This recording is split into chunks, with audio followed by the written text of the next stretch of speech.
Yun lang, umuulan. So, nakasapatos na tayo, pero umuulan na.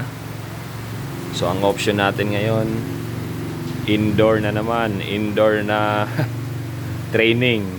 So, kusina namin, tapos sala.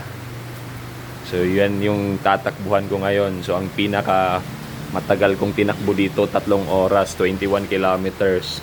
So, ang advantage lang ito kasi ito nga, umuulan ngayon, makakatakbo pa rin ako.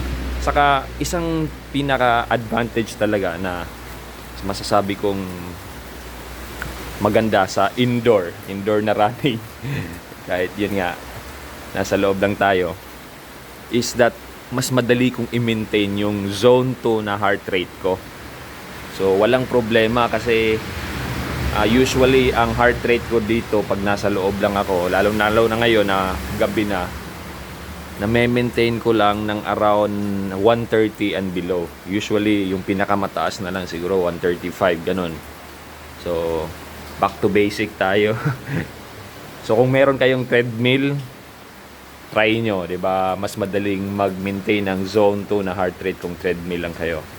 Ito, wala akong treadmill, pero meron akong at least maliit na espasyo, kusina hanggang sala. So maglo-loop ako. Tingnan ko siguro mga 1 oras lang. Ayan.